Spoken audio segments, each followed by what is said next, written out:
Всем привет! Смотрите в этом выпуске Gold Series, последние новости и интервью с капитаном команды TT Nasharn, новый турнир от ESL, конкурс от программы Киберспорт, а также прощальный мастер-класс от Левши.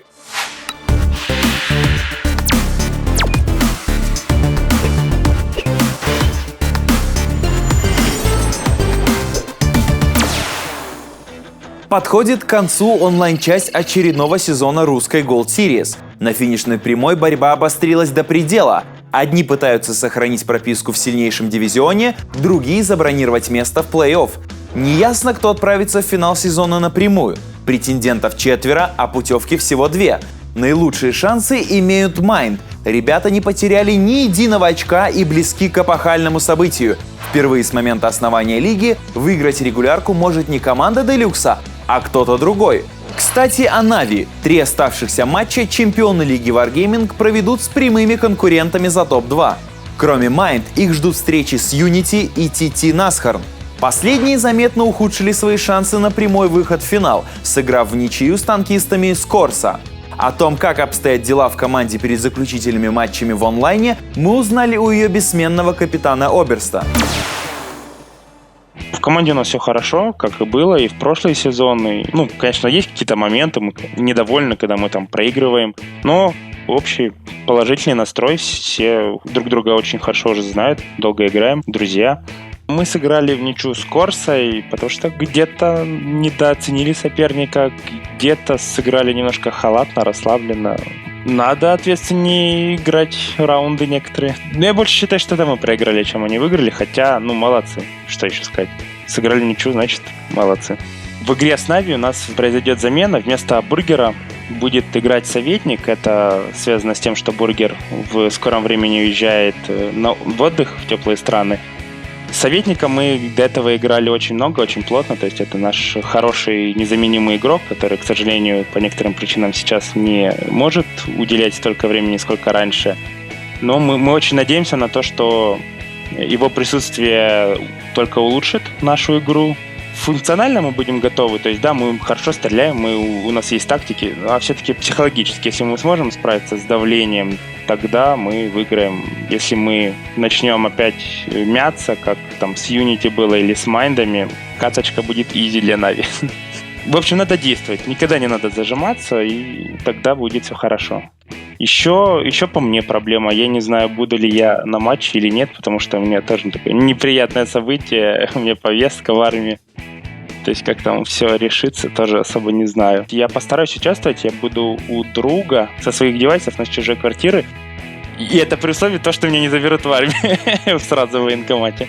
Я думаю, на лане будет ожесточенная борьба, наверное, самая ожесточенная борьба с начала Wargaming.net лиги, потому что уровень команд уже практически равен. Конечно, некоторые коллективы, мне кажется, сейчас Unity играют немножко не свою игру, то есть посмотрим, что они будут на лане, или решат они свои ошибки, не решат. Майнды очень здорово сейчас играют.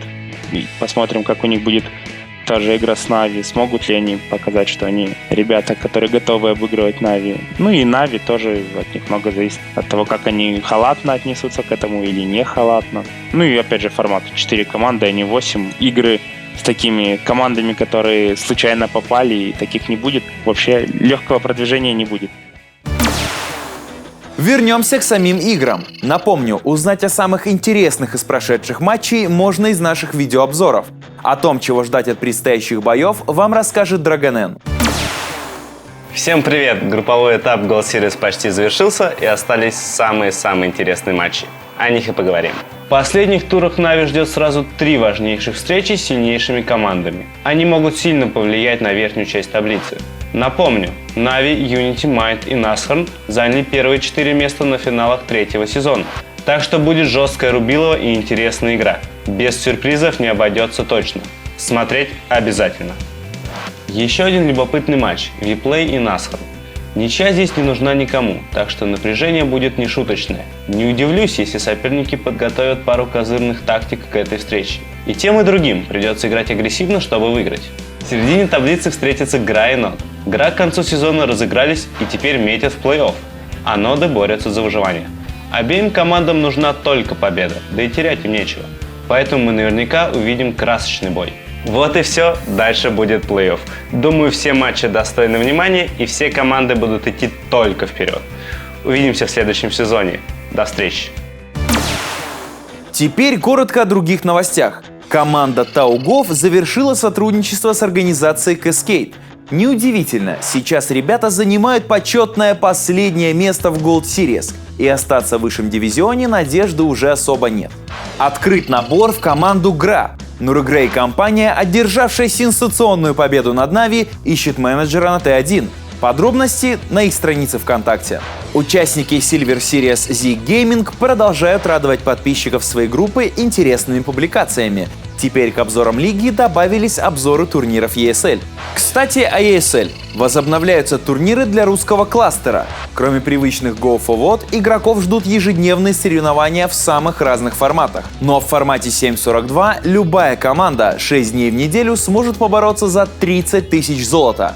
Топовые игроки в таком турнире вряд ли будут участвовать, так что для молодых танковых составов это может стать хорошим началом. Дерзайте! Еще не поздно подать заявку и на участие в национальных кубках июля. Соревнования проходят для игроков из России, Беларуси, Украины, Казахстана, Молдовы, а также стран Прибалтики. Все подробности смотрите на официальном сайте. 29 июня на GSL TV прошел финал турнира Raid Call. Вполне ожидаемо победу в нем одержали игроки команды Gold Series LFS. В преддверии финалов сезона мы объявляем конкурс на талисман Лиги Wargaming. Создайте персонаж, который, по вашему мнению, должен олицетворять Лигу, и придумайте ему имя. Пришлите его нам и получите приз. Все подробности в специальной теме на форуме. Ссылка под видео. А у меня на этом все. Не пропустите продолжение мастер-класса по AMX 1390.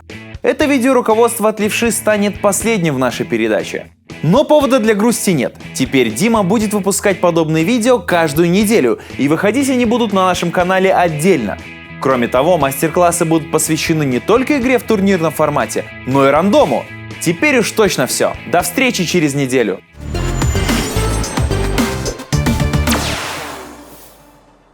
Всем привет, с вами Левша. В этом выпуске я продолжу вам рассказывать о первоначальном разъезде в командных боях на MX 1390. И сегодня мы разберем такие карты, как Химмельсдорф, Руинберг, Прохоровка, Степи и Утес. Поехали! Начнем с карты Химмельсдорф. Обсудим, как можно светить на 90-ке в начале боя. Неоднократно наблюдал в командных боях, как вражеский 1390 давал ранний свет по центру. Так делать не надо. Танк рискует сразу потерять ХП или и того отправиться в ангар. Один из вариантов светить в начале боя – это подняться на гору вместе с барабанными танками, которые смогут поддержать. И как только пару танков светится внизу, можете подниматься и подъезжать к замку, после дождаться союзные танки и поехать в атаку. Также можно светить с подъема. Одному заезжать на гору опасно, если нет информации по противнику. Когда вражеские танки попытаются на вас выехать, убежать не составит труда. Играя ПЖД, можно встать в депо и оттуда светить вторую линию. Как только вы увидите атакующие вражеские танки, едьте на угол. В случае прорыва противника вам на базу, вы сможете настрелять урон в борта. С нижнего респа гору можно светить в одиночку. Встать лучше возле этой насыпи в G0. При атаке противника вы сможете уехать. Играя на ЖД, 1390 в начале боя должен занимать квадраты F1. С этой позиции есть два варианта развития. Первый, когда вражеская команда пытается атаковать по второй линии, вы сможете настрелять урон в борта. Во втором случае, если противник не едет, то проезжайте в А2. Оттуда вы сможете поддержать свои танки, атакующие по второй и третьей линии, настреливая урон в борта встречающих танков. На Руинберге с верхнего респа можно заехать на насыпь в квадрате Е5. Отсюда хорошо простреливается зелень и также светится город. Правда, танки, проезжающие вдоль красной линии возле фонтана, могут проехать незасвеченными, и для этого нужно оставлять один Т1 на базе. Заехав в мини-город, можно дать засвет, встав в этот куст. С него вы увидите танки, едущие вдоль красной линии, и после их засвета ваши союзники смогут их прострелить с мини-города. Попасть в засвет вы можете, если вас зарентген, или же после того, как вы открыли огонь. В любом случае, после засвета незамедлительно заезжайте за дом, который справа от вас. С нижнего респа тоже можно занять насыпь в квадрате на Е5, когда вся ваша команда едет в мини-город. Это, конечно, опасно, но может оказаться эффективно, если вся вражеская команда играет по зелени, они у вас будут как на ладони. Также можно просветить вражеские танки, едущие по зелени в мини-город, проехав по МКАДу по 6-й линии. Если ваша команда поехала атаковать по городу, то после засвета противника вы можете уехать назад по 7-й линии и при этом не потерять очки прочности. На степях в начале боя можно встать слева от камня в квадрате Е7. Отсюда вы подсветите танки, едущие в зелень. Просветить вражеского 90-ка на зелень, не подставляясь, можно таким образом. С нижней базы против тяжелого сетапа едьте по тот же камень на Е7. Отсюда можно засветить танки, переезжающие в зелень. Зелень можно просветить таким образом, но если противник будет заранее зацелен в это место, можно получить урон, так что сильно не увлекайтесь. Если вы всей командой играете по 8, 9 или 0 линии, то на 1390 можно заехать на холм G0. Пока ваши ИС-3 будут перестреливаться в позиционке с вражескими ИСами, с этой позиции вы имеете неплохой прострел. Несмотря на большое расстояние, есть хорошая возможность наносить урон.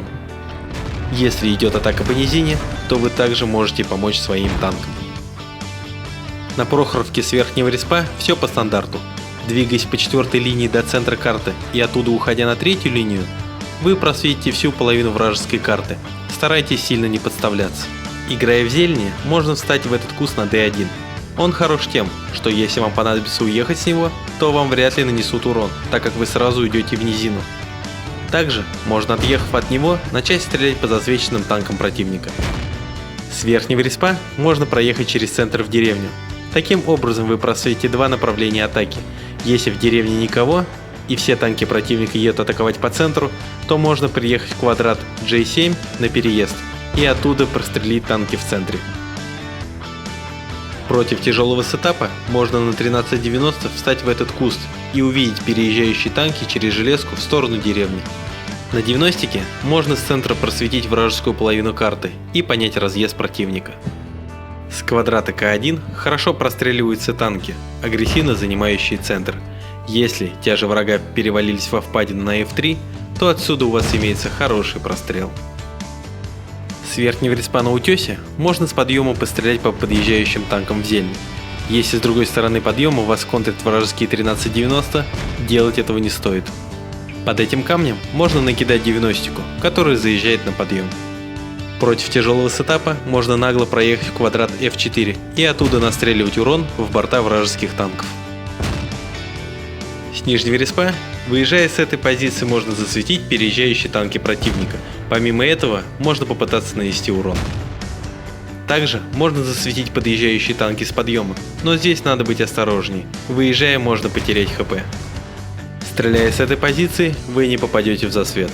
Отсюда имеются прострелы по танку на подъеме, частично простреливается роща, и также можно расстреливать танки, выезжающие по 5-й линии. Вот такой вот первоначальный разъезд на MX 1390. Теперь мастер-класс будет выходить каждую неделю, и выпуски будут чередоваться. В одном я буду рассказывать вам про командные бои, в другом буду рассказывать про игру в рандоме.